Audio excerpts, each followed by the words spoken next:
नमस्कार। आज हम डिस्कस करेंगे हिमाचल प्रदेश जीके के इंपॉर्टेंट क्वेश्चन। सभी question exam point of view से इंपॉर्टेंट है। देखिए, जैसा कि आप सभी को पता है कि एचएएस का एग्जाम जो है अब काफ़ी नज़दीक आ गया है। तो मिशन एचएएस की सीरीज़ को हम कंटिन्यू करेंगे और कोशिश करेंगे कि ज़्यादा से ज़्यादा क्वेश्चन जो हैं ज़्यादा से ज़्यादा नॉलेज के साथ आपको प्रोवाइड करवाए जाएँ, ताकि हर बार की तरह जो है इस बार भी आपको एग्जाम में हेल्प मिल सके। चलिए डिस्कस करते हैं आज की वीडियो का पहला क्वेश्चन। सबसे पहला क्वेश्चन देखिए आपको क्या दिया गया है। यहाँ पर पूछा गया है, Ashish Kumar who participated in Tokyo Olympic 2020 hails from which village of Himachal Pradesh. तो टोक्यो ओलंपिक 2020 में भाग लेने वाले आशीष कुमार हिमाचल प्रदेश के किस गांव से हैं। तो ये जो आशीष कुमार हैं ये हिमाचल प्रदेश के किस गांव से हैं, ये आपको पता होना चाहिए कि ये दहोटू गांव, ऑप्शन सी जो है वो सही आंसर, दहोटू गांव से ये संबंध रखते हैं। ये गांव कहाँ पर है? ये गांव डिस्ट्रिक्ट मंडी में पड़ता है। अगर डिस्ट्रिक्ट पूछा जाए तो मंडी होगा, अगर आपसे पूछा जाए स्टेट तो हिमाचल प्रदेश होगा, अगर आपसे पूछा जाए गांव तो दहोटू गांव होगा। अगर पूछा जाए कि आशीष कुमार जो है वो कौन से स्पोर्ट से संबंधित है, ये कौन से खेल से संबंधित है, आखिरकार टोक्यो ओलंपिक में गए थे तो कोई ना कोई गेम तो खेलते ही होंगे, तो ये बॉक्सिंग से संबंधित है, बॉक्सिंग गेम ये खेलते हैं। और ये जो है ये 75 केजी कैटेगरी में जो है वो खेलते हैं। ये भी आप याद रखिए कि इनकी वेट कैटेगरी क्या है, 75 केजी कैटेगरी है। तो ये बेसिक इन्फॉर्मेशन आपको आशीष कुमार के बारे में पता चली। अगला क्वेश्चन देखते हैं हमारे पास क्या दिया गया है। नेक्स्ट क्वेश्चन में हमसे पूछा गया है, विच of the following statement is correct. इनमें से कौन सी स्टेटमेंट सही है। पहली स्टेटमेंट में दिया गया है, Minjar fair is celebrated in second Sunday of Sawan month. क्या मिंजर मेला जो है वो सावन महीने के दूसरे रविवार को मनाया जाता है। और दूसरी स्टेटमेंट में दिया गया है, हरियाली festival celebrated in March month. ये जो मार्च महीने में मनाया जाता है क्या ये हरियाली उत्सव। तो अगर आप इन दोनों ही स्टेटमेंट्स को देखेंगे तो सबसे पहले मिंजर फेयर की बात करते हैं। तो मिंजर मेला जो है वो second Sunday of Shravan month को स्टार्ट हो जाता है और third Sunday of Shravan month तक ये चलता है। तो पहली स्टेटमेंट तो बिल्कुल सही है, तो ऑप्शन 1 तो आपके पास सही होगा। अगर बात करें दूसरी स्टेटमेंट की, तो दूसरी स्टेटमेंट दिया गया है कि हरियाली फेस्टिवल क्या मार्च के महीने में लगता है। तो ये स्टेटमेंट थोड़ी सी गलत है। ये मार्च के महीने में नहीं लगता है, ये जुलाई के महीने में लगता है। तो यहाँ पर मार्च नहीं, यहाँ पर जुलाई आएगा। इस तरह के क्वेश्चन जो है एचएएस में भी पूछे जा रहे हैं। स्टेटमेंट बेस्ड क्वेश्चन जो है वो ज़्यादा पूछे जाते हैं। तो यहाँ पर जुलाई होगा कि हरियाली फेस्टिवल जुलाई के महीने में लगता है। तो इस क्वेश्चन का ऑप्शन है ओनली 1 स्टेटमेंट जो है वो सही आंसर होगा। अब यहाँ पर एक नज़र डाल दीजिए, फेयर और फेस्टिवल दिए गए हैं। शिवरात्रि मेला जो है वो फाल्गुन के महीने में लगता है। सैर मेला जो है वो 1 असौज को लगता है। मणिमहेश यात्रा जो है वो श्री कृष्ण जन्माष्टमी को स्टार्ट होती है। मणिमहेश यात्रा टर्मिनेट यानी कि समाप्त हो जाती है राधा अष्टमी को। फुलेज फेस्टिवल बादों और असौज के महीने में लगता है। लदराचा मेला किब्बर में लगता है और जुलाई अगस्त के महीने में लगता है। चेरवाल फेस्टिवल बादों के महीने में लगता है। Minjar Mela second Sunday of Sawan month को स्टार्ट होता है और third Sunday of Sawan month तक ये चलता है। सूही मेला 15 ऑफ चैत को स्टार्ट होता है और 1 ऑफ वैशाख को ये समाप्त हो जाता है। रेणुका मेला डिस्ट्रिक्ट सिरमौर में लगता है और दिवाली के 10 दिन बाद ये लगता है। बरलाज फेस्टिवल जो है वो सोलन में लगता है और बिलासपुर में लगता है और दिवाली के 2 दिन बाद ये लगता है। पत्थर का खेल मेला हलोग में लगता है। हलोग जो है वो पहले धामी की राजधानी हुआ करती थी और ये लगता कब है, तो ये 2 डेज आफ्टर दिवाली लगता है।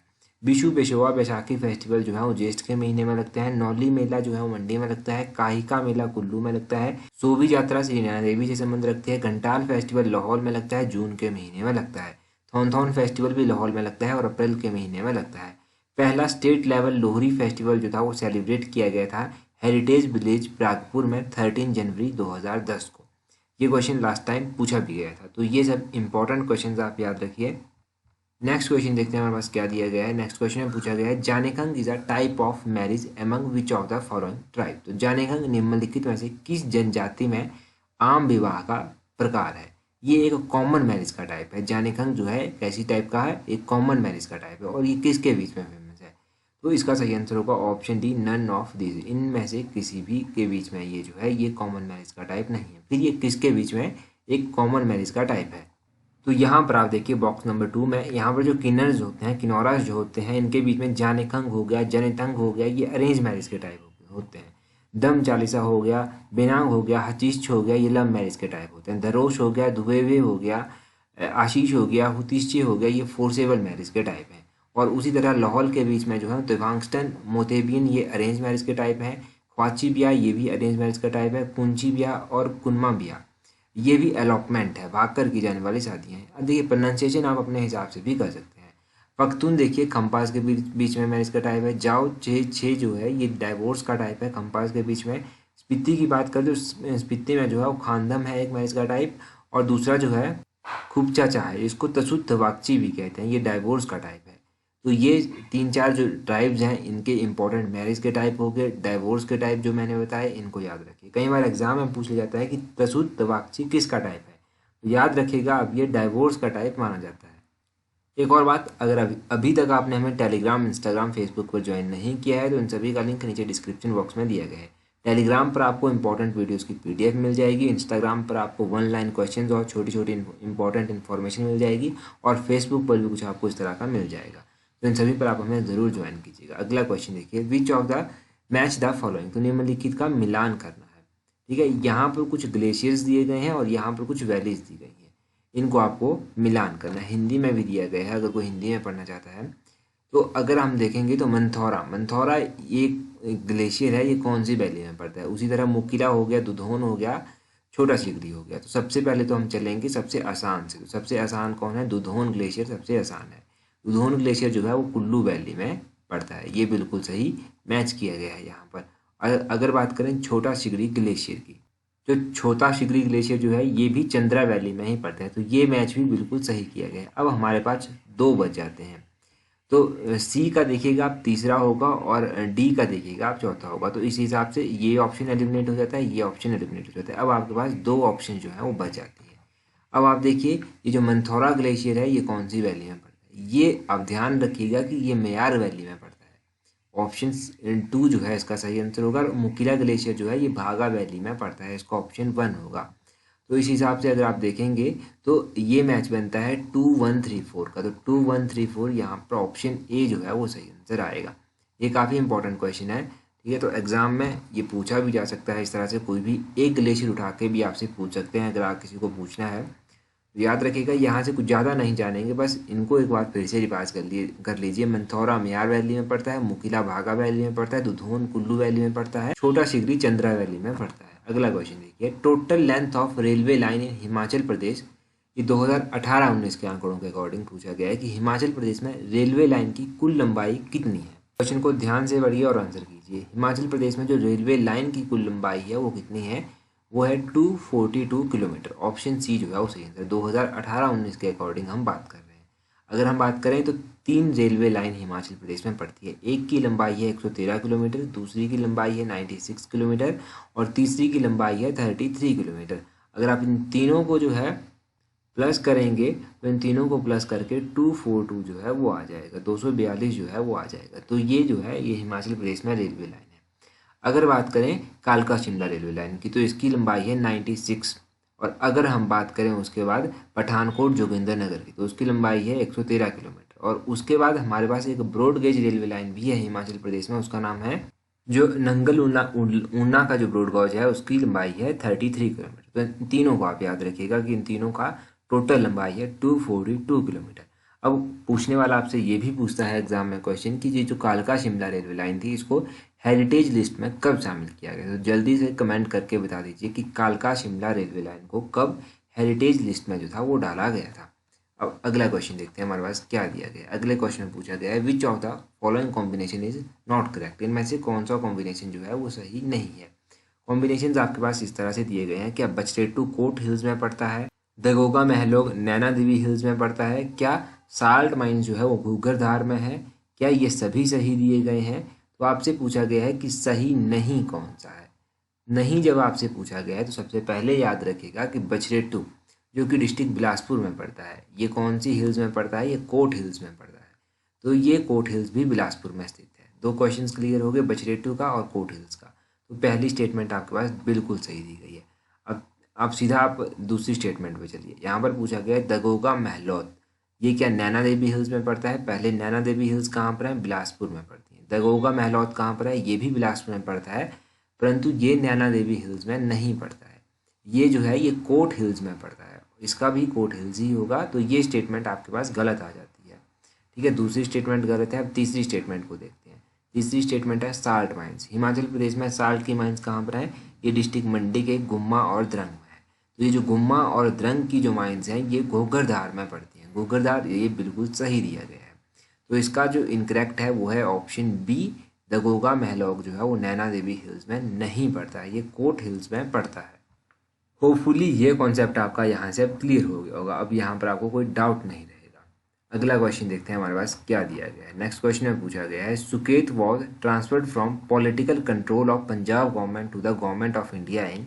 तो सुकेत जो है उसको पंजाब सरकार के राजनीतिक नियंत्रण से जो है वो भारत सरकार में स्थानांतरित किया गया था। कब किया गया था?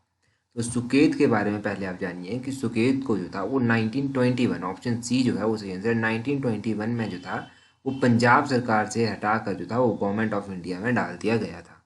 ये जो लास्ट टाइम हुआ था तो उस टाइम सुकेत के राजा राजा लक्ष्मण वर्मन हुआ करते थे, और राजा लक्ष्मण वर्मन ही जो था वो सुकेत रियासत के अंतिम शासक भी थे। अब सुकेत रियासत के बारे में आप बेसिक बेसिक क्वेश्चंस जान लीजिए।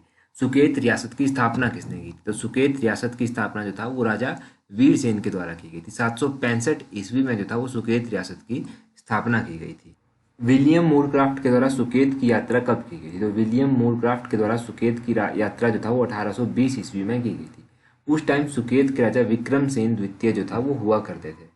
सुकेत के एक शासक हुए जिनका नाम था भीमसेन। भीमसेन ने जो था वो बनेड में जो था एक हॉस्पिटल भी खोला था। इस हॉस्पिटल का नाम इन्होंने किंग एडवर्ड हॉस्पिटल जो था वो रखा था। तो ये मैंने कुछ बेसिक बेसिक क्वेश्चंस आपको बताए, इनको आप याद रखिएगा। नेक्स्ट क्वेश्चन देखते हैं। नेक्स्ट क्वेश्चन हमारे पास क्या दिया गया है।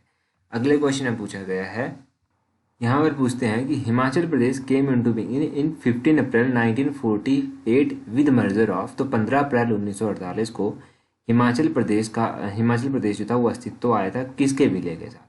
जब हिमाचल प्रदेश अस्तित्व में आया था उस टाइम इसमें जो था वो क्या हुआ था? उस टाइम इसमें 30 रियासतें जो था वो मिली थी। तो इसका सही आंसर होगा ऑप्शन बी, 30 ब्रिटिश भारतीय प्रांत जो था यहाँ पर मिले थे। 30 ब्रिटिश इंडियन प्रोविंसेस जो था यहाँ पर मिले थे। अब एग्जैक्टली बताते हैं आपको क्या हुआ था। 15 अप्रैल 1948 को जो था हिमाचल प्रदेश एक लंबी लड़ाई लड़ने के बाद जो था इसका गठन किया गया। उस टाइम इसमें 26 शिमला हिल स्टेट हुआ करते थे और 4 पंजाबी पहाड़ी रियासतें हुआ करती थी। इनके कुल इसमें 30 ब्रिटिश भारतीय प्रांत हुए। इनको मिलाकर हिमाचल प्रदेश का गठन किया गया। जब इसका गठन किया गया था तो उस टाइम यहाँ पर 4 डिस्ट्रिक्ट हुआ करते थे। ये 4 डिस्ट्रिक्ट कौन कौन थे? इनमें चंबा आता है, मंडी आता है, महासू आता है, सिरमौर आता है।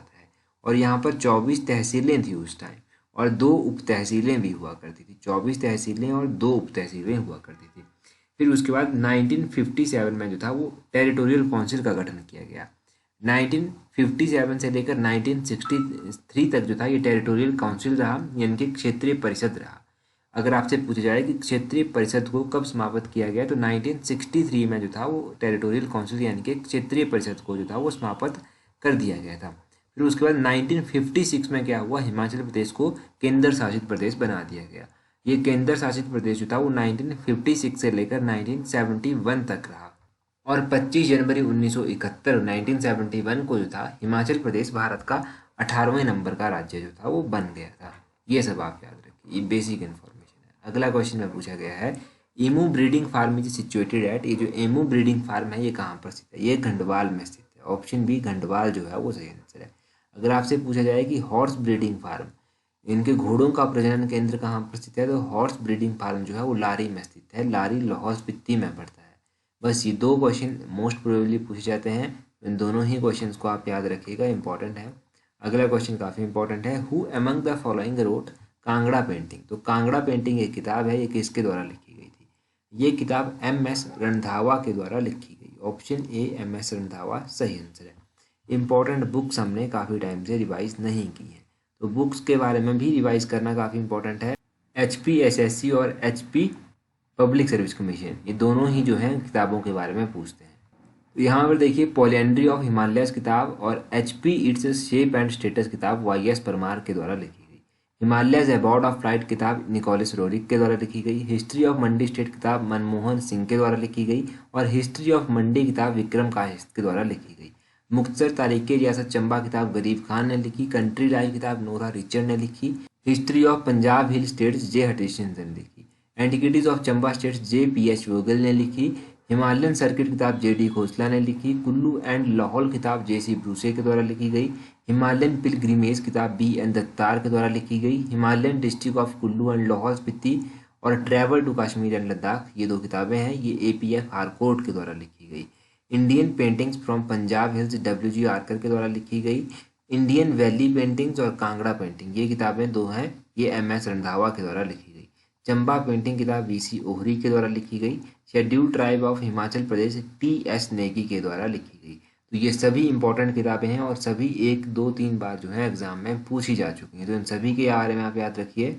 आप लोगों के लिए जो आज का इंपॉर्टेंट क्वेश्चन है वो है, which scheme has been started by the Himachal Pradesh forest department to promote water resources in state. तो हिमाचल प्रदेश वन विभाग के द्वारा राज्य में जल स्रोतों का संवर्धन करने के लिए कौन सी योजना चलाई गई है। अभी हमने लास्ट गिरिराज एडिशन में ये किया था।